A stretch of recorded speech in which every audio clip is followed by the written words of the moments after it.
Whoop, whoop, and I'm back. No, I'm joking. So, listen, I want to talk about a topic that is so dear to my heart, and that is because I experienced so much trauma. I mean, trauma with a big T, that I had to do some work to get this trauma off of me.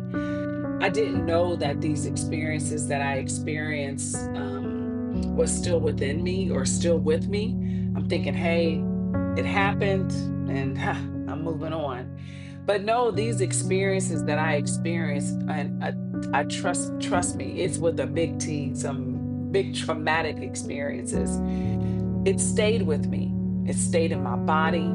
It stayed in my nervous system. It stayed in my patterns of my thoughts and in my behavior. Like anyone else, not just me, I'm not unique to it. It stays with all of us when we experience some overwhelming news or experiences or situations that we can't process in that moment, right? So it stays with us. And so, with that being said, I want to share some things that some signs that emotionally that you may be able to identify with and say, maybe I haven't processed this trauma. Maybe I haven't processed some experiences that I've gone through. And how do I process it? How do I, remove this trauma out of my body, out of my nervous system? How do I break, these thoughts that are on repeat or some behaviors that I want to stop engaging in, right? So to know that you have, or to kind of examine, maybe I have these emotional signs that are here. So, what are some signs? Okay. So, feelings where you're easily triggered about an experience or something that is of your past that is kind of gets on repeat. So, if there are some situations that remind you of something that has already happened and you feel like you're easily triggered by it, you might have, some unprocessed trauma. Sudden waves of fear, anger, shame, sadness that may seem bigger than a situation that's before you. That might be some unprocessed trauma.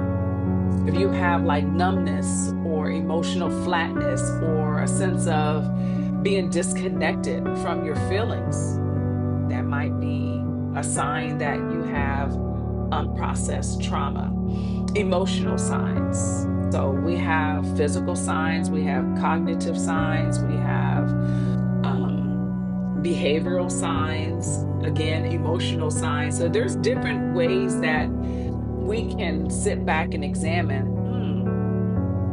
am I being triggered by something? And is this thing showing up for me emotionally that I need to possibly lean into?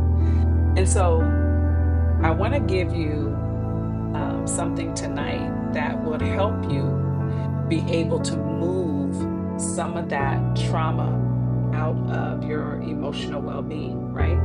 So I'm gonna give you one. And that is just becoming cognitive or just conscious of your breath. So just taking some time out to do some deep breathing, like inhaling through your nose, holding it, and then releasing through your mouth. That allows the oxygen in your breath to go directly to the brain, your heart, your lungs. It gets to the nervous system. It allows those chemicals to go throughout the body. And it helps to allow your nervous system, allow your body to know that, hey, I'm safe. I'm safe in this moment. So let's just take just a quick breath with me. Ready? There you go. Let's inhale through your nose, hold it, and then we're going to release it through our mouth. Ready?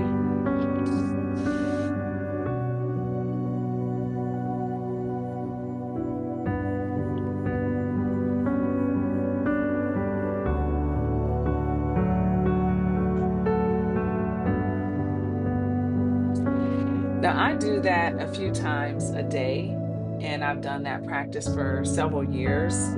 And of course, it's not just a one and done inhale, exhale, but it allows you to be able to take a moment and be present